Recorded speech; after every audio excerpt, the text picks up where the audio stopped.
evening and welcome back to the Rory Talks Football channel, your daily Arsenal news updates, debates and my opinions. If you are new to the channel, please do subscribe. We are 5 subscribers away from 12,700 subscribers. So at this point, really, if you're not subscribed and you're not actively clicking the subscribe button right this second, you are a bit of a, Spurs fan. If you could also click the like button, I'd be incredibly grateful. It's a Tuesday, we're making our way through the week. We're trudging towards, I guess the start of the international games, at least. And there's a fair bit of news. We've got some good news. We've got some news on Havertz, Partey, Martin Ødegaard. I want to have a conversation about Gabriel Jesus. And we will talk about this news coming out this evening of another rat fleeing a sinking ship. So we will talk about that as well. But look, there's loads of you in here, which we absolutely love to see. Lord Ferguson of Aberdeen, Hyper, VV Vlad, Woodsy, Jakob Saliba, Guna, Ambrose West Leeds, Gunnar Oslo, Guna, Kazanex, Ethan Udal, Jelly Belly, Anu Brata, Carter, Adam, Pekka, Ryan, Hannah, Emily, Philip, and many more. George Christodoulou is in here as well. So many media outlets spouting City win nonsense PR yesterday. It's just shocking. It is shocking, but it's also incredibly surprising. Unsurprising. I did see a thing. So one of the what a shirt, give us a 12. It's a nice shirt. It is a nice shirt. I'm a fan. I am a fan. Credit to the girlfriend for this one. She found it. She sourced it. Absolutely sensational. But yeah, the news yesterday about Man City was really unfairly spoken about by some journalists. So the big one, Martin Samuel, or Samuel Martin, whatever his name is, one way or another. He wrote the main article in the Telegraph, I believe. And no, this is 96, 97, the year I was born. Yeah, he wrote the main article yesterday. And it turns out, right, that his article, which fully went through all of the decisions that were in Man City's favour, it was like the Times, sorry, not the Telegraph, the Times, apologies. Basically, this article, right, was published 20 minutes after the 175-page legal document had been released. And he'd gone through everything with a very, very Man City-favoured explanation of everything that had happened. 20 minutes after the 175-page document had come out. So either he is beyond genius and was able to read that 175-page document and break it down into an article, or someone had fed him what he needed to write about. And there was quite a lot of that going on yesterday. So it's poor journalism. It is poor journalism. It turned out even I was wrong about some of the things that I had said. I had said Arsenal had 0% interest loans. That's not even true. So some of these people have been writing articles about that. Not even true. Arsenal's loans are all at either 1 or 2.5%. So yeah, it was a load of nonsense. But Rory shouting out the Twitch stream here. Carter Hyper, Carter Hyper and myself had a blast in the comments and watching you struggle creating a club in career mode. Lovely content. I appreciate it. We'll be live on Twitch again this evening, continuing the career mode. If you would like to see me get very angry at some fictional transfer business, then feel free. Rory, did you see that someone from City stepped down? He was linked to recruiting players. Seems dodgy. I did see that. We'll talk about that in a bit, actually. But we'll talk about the Arsenal news first. Havertz and Partey, both of them withdrew from the international break. Now, I think most of us were kind of aware that this probably wasn't a big deal and that they were kind of being rested for the international break. But we've kind of got some confirmation of that now. So Charles Watts today said Thomas Partey is staying with Arsenal during the international break. Understand he has been suffering a bit of illness, not an injury, and so it's been agreed that he should rest up for a bit after playing so many minutes this season. It is purely precautionary. So that's Thomas Partey, and I agree. I don't think any of us could have predicted really that Thomas Partey would play this many minutes all season, let alone within the first few weeks of the season. So good decision on Thomas Partey, and then on Kai Havertz as well. Arsenal expect Kai Havertz to be fit and firing to face Bournemouth on October the 19th. Understand he has been managing a minor knee issue since the end of last season, so the rest comes at a good time after an intense few months. And that came from Jordan Davies. So again, Kai Havertz, it's not expected to be a problem that is going to keep him out of the game against Bournemouth, which of course is our first game back. So very good news. I think we kind of all assumed that would be the case anyway. And yeah, it's good to see that it is. So with that being said, I've seen some people say like, well, why don't we withdraw Saka and Saliba and Rice and all the rest of it? You can't withdraw. It gets a little bit suspicious if 10 Arsenal players all pull out from international duty at the same time. I would say there's another international break in November, and I would expect that we rotate the players that are withdrawn from that one. So we may well see Saka or Saliba or Rice withdrawn from those ones. But you can't do it all at the same time because it does get a little bit suspicious. I've got a challenge for you on Twitch. Call of Duty Cold War, the Zombies mode, has a solo mode. I challenge you to get the Reunited with Fidelina trophy. I mean, we could give it a go at some point. Isn't there a new Call of Duty soon? Potentially. So many breaks. That's the final one. Right, I'm just going to let the dog out. Hang on. Go on. Away you go. Fantastic. Yeah, there is the international break in November, and then I think that's it until like March. It's annoying because it makes the first few months of the season feel so stop-start, which is frustrating, but it is what it is. Career mode later? Yeah, I believe so. Career mode later. Wow, Aaron has hit the big 13. Aaron, legend of the channel, the longest member by a long, long way, actually. An absolute goat that remained a member even when I wasn't uploading. Aaron, big 13. When I watch other channels, they haven't talked enough about Timber. I assume you meant Timber, not Timer. What a player. Yeah, I mean, Timber has been unbelievable for us. You know, playing off the right-hand side, the left-hand side, so comfortable on the ball, defensively excellent. He's been... Timber, you look at Timber playing, you're like, if we had him last season, what could have been? What could have been? But yeah, it's massive for us to have him now. And especially because he can play off at right back or left back, like that versatility is also just a massive bonus in terms of depth because either Calafiori or Ben White can have a rest that Timber can play, which is great. The new Call of Duty is 90 and has a career mode. Does it? Career mode. Hyper, thank you for being a member for 6 months. Can confirm Rory is a goat. Hit that like button. Subscribe if you haven't already. Join us on Twitch and watch Rory navigate menus in FC25. Yeah, all of those things. Hyper, I do appreciate it. Hyper is a legend. Hyper is a legend. So thank you very much for that. But yeah, so look, Havertz, Partey, and Martin Ødegaard today. If you've not seen it, about, I don't know, half an hour or so ago, Arsenal released a video on Twitter which shows Martin Ødegaard running. It shows him running. Now, before you get carried away, he is running in a, I don't know what you call it. Something, I think it's to do with like gravity or something. I think basically it's like you're running on air, on clouds.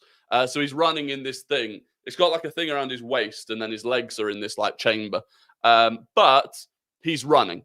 So, no, it's not just a treadmill. Smithy, if it was a treadmill, I'd have said he's running on a treadmill. Okay? It's not a treadmill. Well, it is a treadmill. It is a treadmill, but it's got a special thing. Okay? Is his foot facing the right way? Yeah, his foot is facing forwards. There's no boot on it.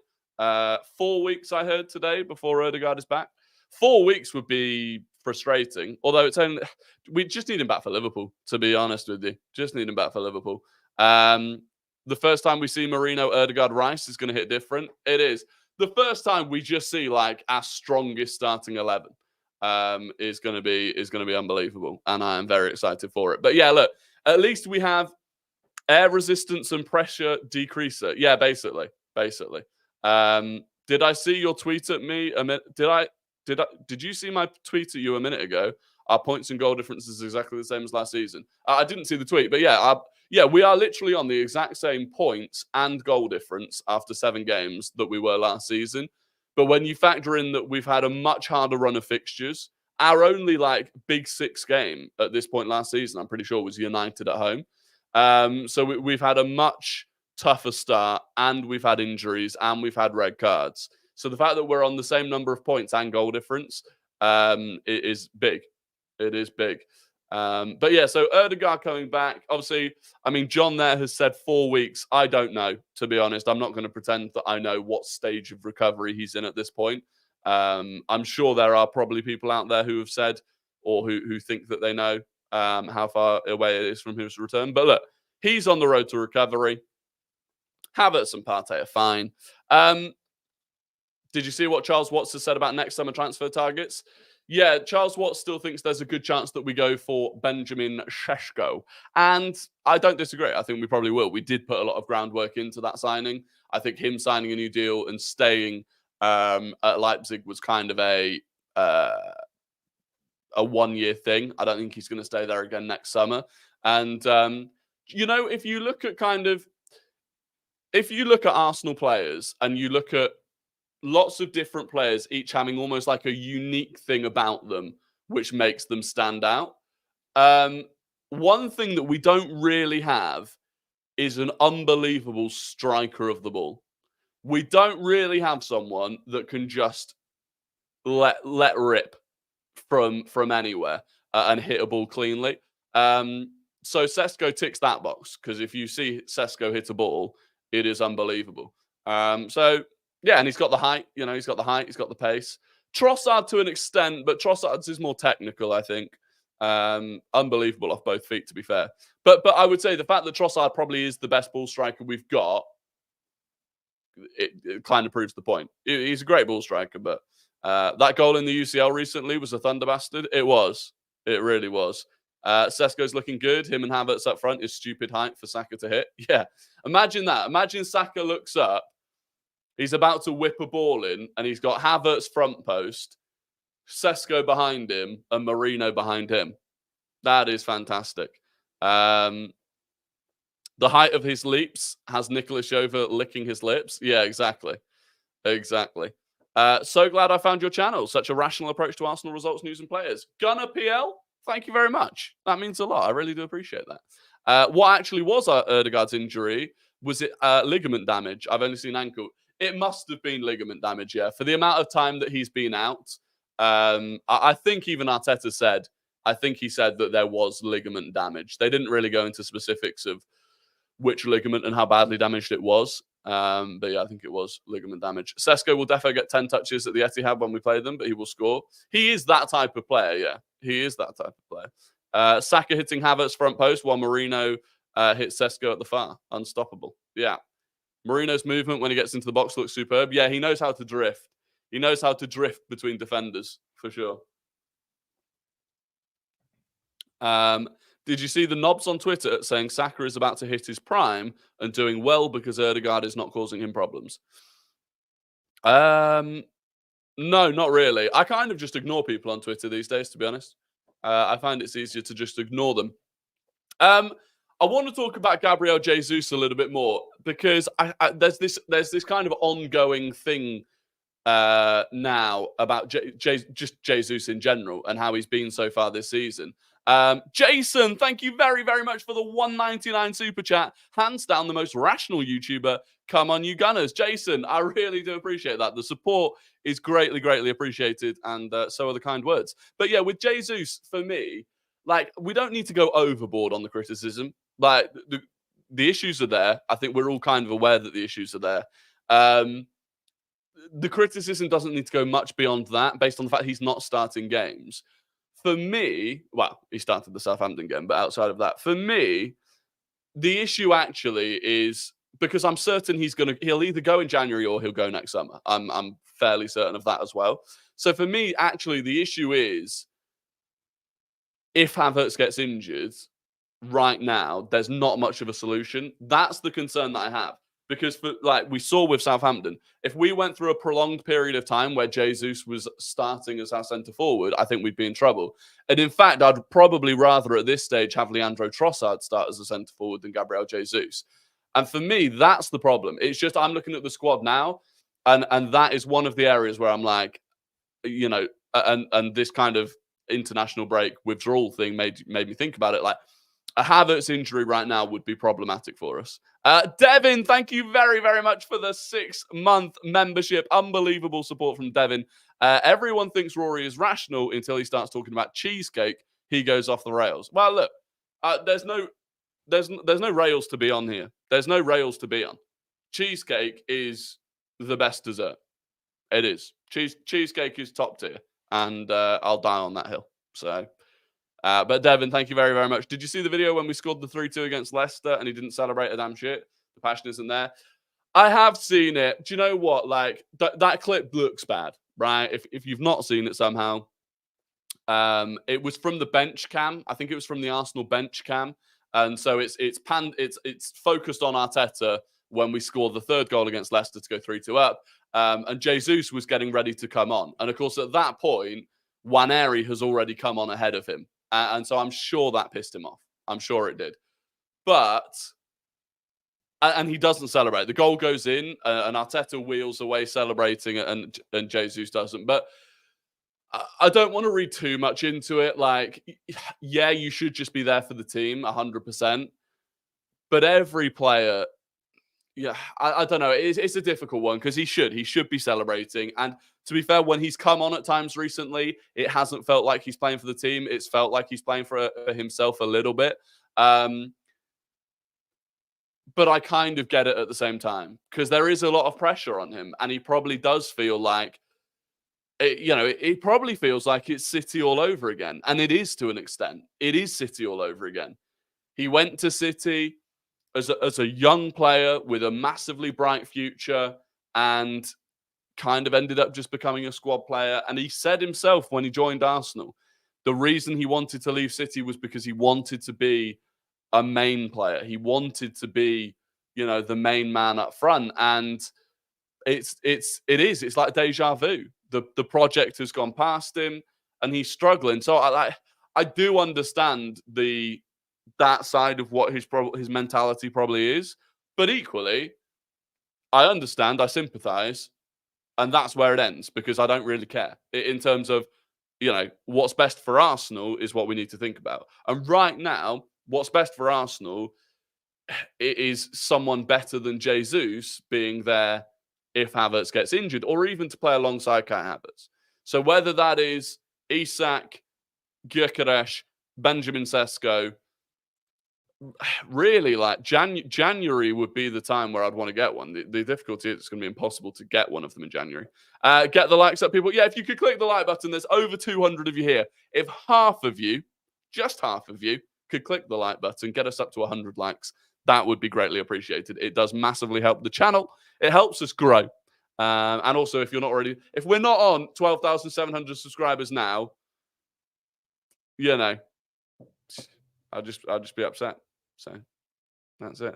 I love cheesecake so much. I eat too much and cannot even look at it anymore. Massive mistake. I could never do that. I could never eat too much cheesecake. I couldn't. It's sensational. It is sensational. Maybe score goals instead of being selfish. Then you can be the main man. Well, yeah, but that's the thing, right? That's what he's trying to do. He's almost trying to do that too much. He's trying to score too much at the moment. I think that's the problem. He'd look a lot better if he was just a team player, but it is tough. It is tough. His wages are exactly. The biggest, most concerning thing for me is that Jesus is one of our highest paid players, and he's third or fourth choice at this point. And there are against Southampton, at half time, I wanted Jesus to be dropped, Havertz to be moved up top, and Waneri to be brought on. That's the problem. Nid, thank you very, very much for the 100 rupees. Jesus is in the same place Kai was before coming to us, and it's sad. His injuries have ruined all of his flair and confidence, but that's just my opinion. He kind of is, but he kind of isn't. And the reason that he's not in the same position as Kai Havertz is Chelsea were the problem for Kai Havertz. Chelsea were awful, right? And that was making Kai Havertz suffer. Jesus doesn't really have that excuse at Arsenal because Arsenal are playing very well. So it's slightly different, I would say. But confidence is a massive thing. confidence is a huge thing. And look at the difference it's made for Kai Havertz over the last 12 months. What were the updates on Kai and Partey? Basically, they're both going to be fine for Bournemouth. Partey is suffering from illness, not injury. And Kai Havertz is expected to be fit and firing against Bournemouth on October the 19th. Apparently, he's just been managing a minor knee issue since the end of last season. I would be interested to know what that knee issue is, to be fair, though, because, again, that does become quite a concern. If Havertz was managing a knee injury or a knee issue at the end of last season, and it's still kind of impacting him, then it's not ideal. Why is everyone so obsessed with Gyökeres? It's like he's the only striker that exists. Probably my fault. Probably my fault. As El Capitan of the Victor Gyökeres steam train, that is probably my fault. But hey, I would take Alexander Isak or Benjamin Sesko as well. I'm just a big Gyökeres fan. So yeah, I'll hold my hands up. Oh, that is, especially on this channel. That is, I have funneled a rather large amount of Victor Gyökeres propaganda. Can you look at Karim Konate stats? I will do, yeah. If it's a real person, I will do in a minute. Is there a winter break this season? No, there is no winter break this season. There will be no trip to Dubai this winter. So, yeah, unfortunately not. Funny how Tsiki is retiring. Yeah, so if you've not seen this, despite Man City's absolutely monumental, spectacular win against the Premier League yesterday, it has come out today that, and I really don't know how to pronounce it. I think Cheeky Begerstein, I think is how you pronounce it. But Cheeky is leaving Man City.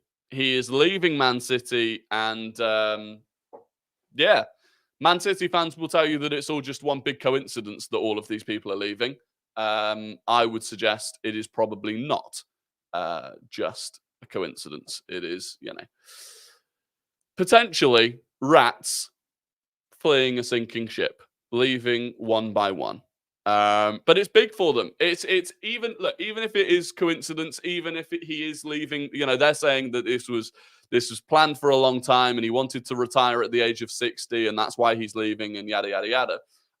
Yeah, we did speak about that, JB. We did speak about that. Even if it is that, even if it is all of that, it's still a massive loss for them. This is a guy that they bought in from Barcelona in, I want to say 2010, 2012, pre-Pep even. They brought him in. He's director of football. He's played a huge, huge role in everything that Man City have been for the last 10 to 15 years. He also has a very, very good, strong friendship with Pep Guardiola. In fact, it was actually supposedly Pep that persuaded him to stay. When he wanted to leave a few years ago, and it was Pep that persuaded him to stay. So, yeah, there is a significant amount of their success is built on him and Pep and the relationship that they have. And so regardless of why he's leaving, it's a big deal. It's a big deal. And, the more of these people that leave, especially if a lot of them are leaving at a similar time, it's going to impact City. And so if Pep does end up leaving next summer as well, and they've lost him, it's good. It's good. Change is usually pretty difficult. So the kit man started the domino effect. He knew what was coming before the other higher-ups. Yeah, exactly. The kit man always knows, by the way. I'm pretty sure Ben Foster said this. The kit man always knows. Not about Man City and that stuff, but if there's gossip or whatever. Come on, guys. 73 likes. Let's get to 100. Yeah, come on. Rack up the likes, please. Not saying I don't like Gyökeres, just saying there might be other less expensive options that fit better. I don't think we should spend 80 million on a striker when Kai is just finding form. That's fair. That's fair. One thing I would say is, for me, we're not going to bring in a striker to replace Kai Havertz at this point. The form that Kai Havertz is in, what Kai Havertz currently adds to the team, Gyökeres doesn't come in and just replace him. Isak doesn't. Osman doesn't. Sesko doesn't. None of them do. So in that sense, I'm like, but if you then wanted both competition, someone that could play alongside him, realistically, we've been playing quite a lot in a 4-4-2 in attack or on the ball. and it's been Trossard and Havertz as the front two. If that can become an elite striker and Havertz, I mean, that would be juicy. So yeah, I think it's possible to go out and spend that money. I do. I still think a midfielder is probably more of a priority. I also think a more versatile forward, someone that can like Kudus, basically, someone that can play anywhere across the front three. The thing with Jesus, he was signed to be an overall total striker for us, not an out-and-out striker. He needs to go back to what he was and linking up. I kind of agree, but even like right now, I'd say Havertz's link-up plays better than Jesus's anyway. Like, Jesus brought a chaos to our attack in the 22-23 season. Like, really what he brought was chaos. And I don't feel like we need that chaos anymore. Like, our attack now, our build-up, because we play against such low blocks, our build-up is really kind of methodical and structured. And I feel like he struggles with that. Did you see Tom Carrot slander on Kai? If we sign Kai for 20 million, he'd be lauded as the best signing ever.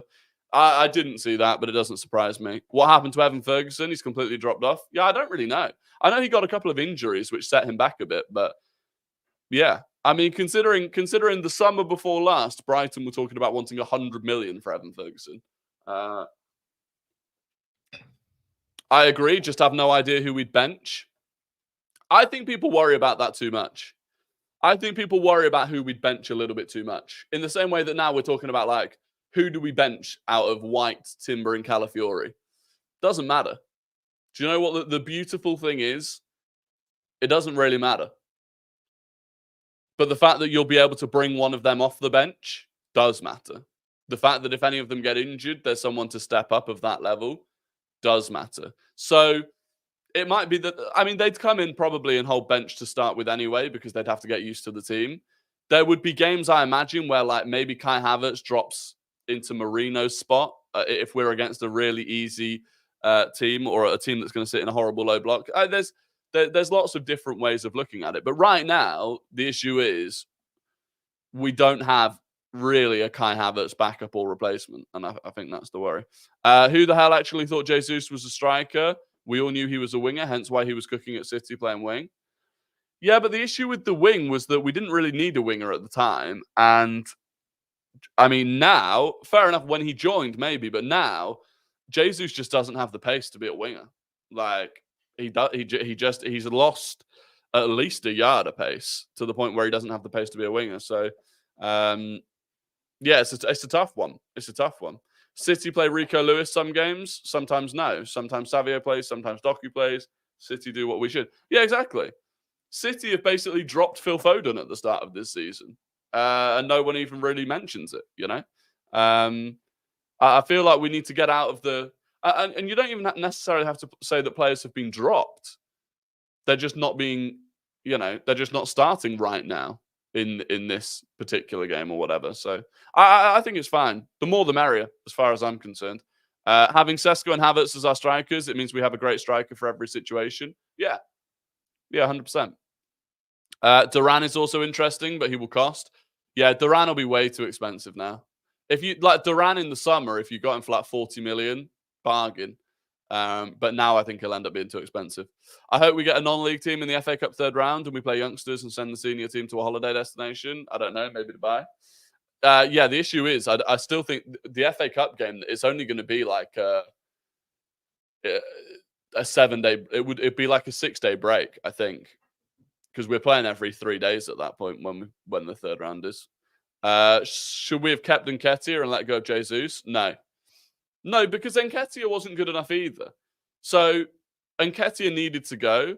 There was a buyer there for him. We made decent money. And because, look, I don't know exactly what the financial situation was, but being able to sell an academy player and getting that pure profit was a lot better. Yes, Karim Konate. Karim Konate. We're coming. Right, where is he?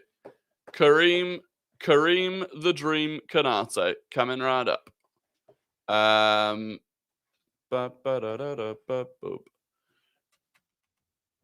Konate. Good spelling. Karim Konate. 20-year-old, right-footed striker from Salzburg.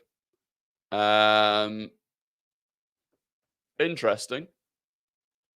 4 starts and 1 goal so far in the Bundesliga this season.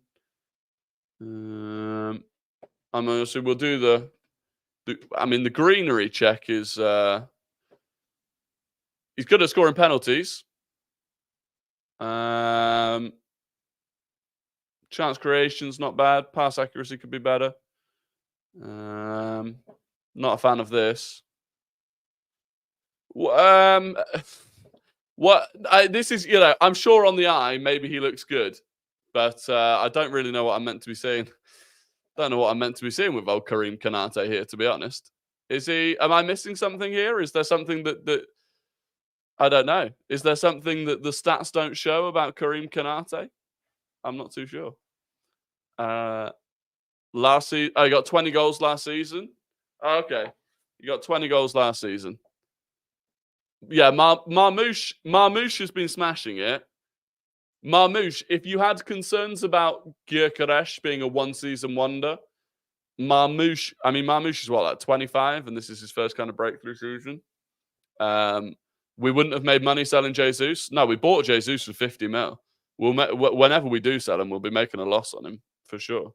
Foden is a system player, to an extent.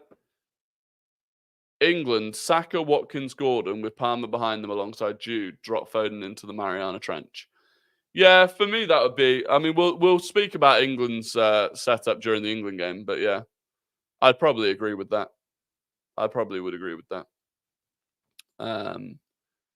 Wait, I'll have a look at last season quickly. Okay, last season he was a lot better. Last season he was a lot better. His greenery was better last season. 20 goals in the Austrian Bundesliga last season. So there we go. Fair enough.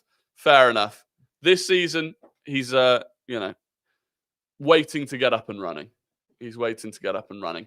Anyway, it is time for Guess the Goal Scorer. I'm going to give you all of the information about an Arsenal goal, and you have to tell me the goal scorer and the team that it was scored against. First person to get it right wins the immense pride and respect of the Rory Talks Football community. So get your fingers on your keyboards because we are starting now.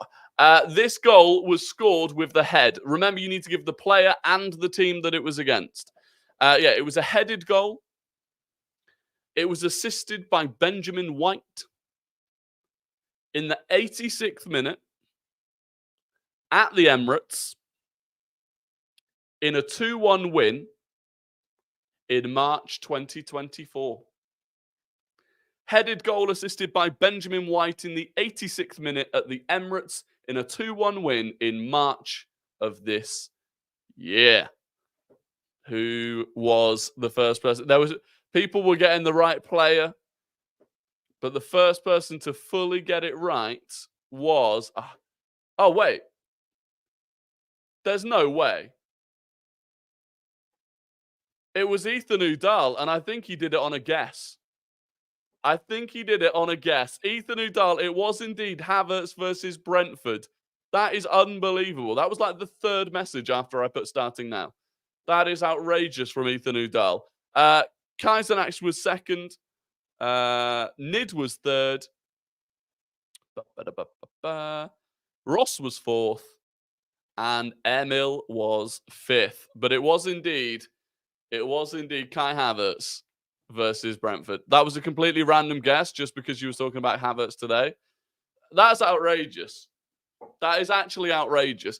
That's almost more. That is more outrageous than guessing the Gooner without a clue.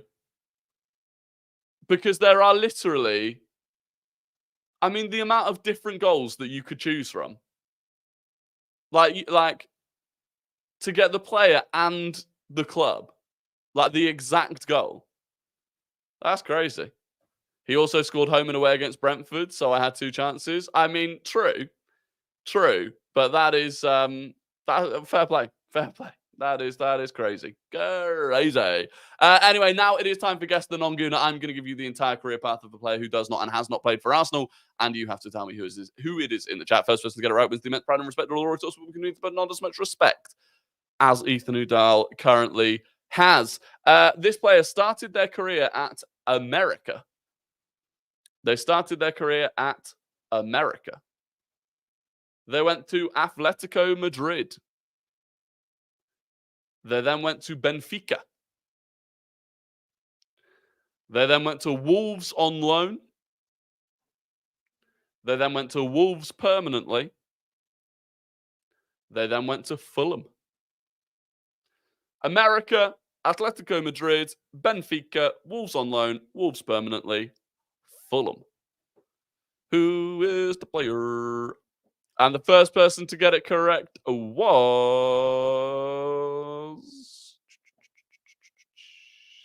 Francisco Oliveira. Of course, he was in the Portuguese league. So Francisco Oliveira has got it first. That is what he does. James Selder was second. Ronan was third. Ethan Ødegaard was fourth. And Pekka was fifth. So there you go. Congratulations. Congratulations to Francisco Oliveira and to Ethan Ødegaard.